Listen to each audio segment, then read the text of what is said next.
ರಾಹುಲ್ ಗಾಂಧಿ ಪ್ರತ್ಯೇಕ ಭೇಟಿಗೆ ಡಿಸಿಎಂ ಡಿಕೆಶಿ ಪ್ರಯತ್ನವನ್ನ ನಡೆಸ್ತಾ ಇದ್ದಾರೆ. ನಿನ್ನೆಯಿಂದಲೂ ಪ್ರತ್ಯೇಕ ಭೇಟಿಗೆ ಕಸರತ್ತನ್ನು ನಡೆಸ್ತಾ ಇದ್ದಾರೆ ಡಿಸಿಎಂ.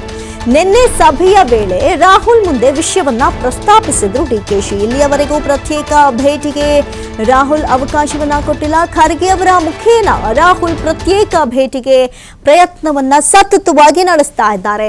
ಇಲ್ಲಿ ನಾವೆಲ್ಲರೂ ಗಮನಿಸಬಹುದು, ಡಿಕೆಶಿ ಪಟ್ಟು ಬಿಟ್ಕೊಡುವಂತಹ ಮಾತೇ ಇಲ್ಲ ಅನ್ನೋದು ಸದ್ಯ ಗೊತ್ತಾಗ್ತಾ ಇರುತ್ತೆ. ಬಹಳಷ್ಟು ದಿನಗಳಿಂದ ಟ್ರೈ ಮಾಡ್ತಾ ಇದ್ರು.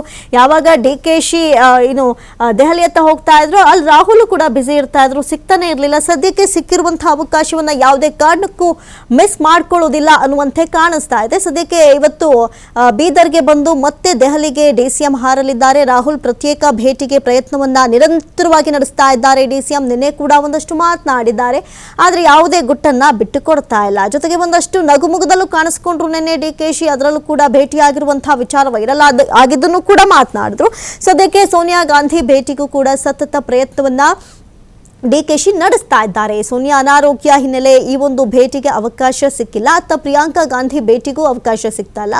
ಇನ್ನು ರಾಹುಲ್ ಗಾಂಧಿ ಅವರು ವಿದೇಶಿ ಪ್ರವಾಸವನ್ನ ಕೈಗೊಳ್ಳುವಂತಹ ಸಾಧ್ಯತೆ ಇರೋದ್ರಿಂದ ಹೆಂಗಿದ್ರು ಹೋಗಿದ್ದೀನಿ, ಈಗಾಗಲೇ ನವೆಂಬರ್ ಕ್ರಾಂತಿ ಆಯಿತು, ಡಿಸೆಂಬರ್ ಕ್ರಾಂತಿ ಆಯಿತು, ದಿನೇ ದಿನೇ ವೆಯ್ಟ್ ಮಾಡ್ತಾ ಇದ್ದಾರೆ. ಆಪ್ತರು ಕೂಡ ಬಹಳಷ್ಟು ಕುತೂಹಲದಿಂದ ವೆಯ್ಟ್ ಮಾಡ್ತಾ ಇದ್ದಾರೆ.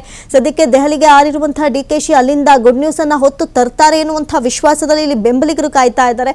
ಇನ್ನು ಈ ಕಡೆ ನಾಟಿ ಕೋಳಿ ಸಾಂಬಾರ್ ಕೂಡ ರಾಜ್ಯದಲ್ಲಿ ಭಾರಿನೇ ಸದ್ದು ಮಾಡ್ತಾ ಇದೆ. ಸದ್ಯಕ್ಕಿರುವಂತಹ ಕುತೂಹಲ, ಡಿಕೆಶಿ ಯಾವ ಸಂದೇಶವನ್ನ ಹೊತ್ತು ತರ್ತಾರೆ ಅಂತ ಹೇಳಿ. ಅದರಲ್ಲೂ ಕೂಡ ನಾವಿಲ್ಲಿ ಗಮನಿಸೋದಾದ್ರೆ ಎಐಸಿಸಿ ಅಧ್ಯಕ್ಷರಾದಂತಹ ಮಲ್ಲಿಕಾರ್ಜುನ್ ಖರ್ಗೆ ಅವರ ಮುಖೇನ ರಾಹುಲ್ ಗಾಂಧಿ ಅವರ ಪ್ರತ್ಯೇಕ ಭೇಟಿಗೆ ಅವಕಾಶವನ್ನ ಸದ್ಯಕ್ಕೆ ಡಿಕೆಶಿ ಕೇಳ್ತಾ ಇದ್ದಾರೆ.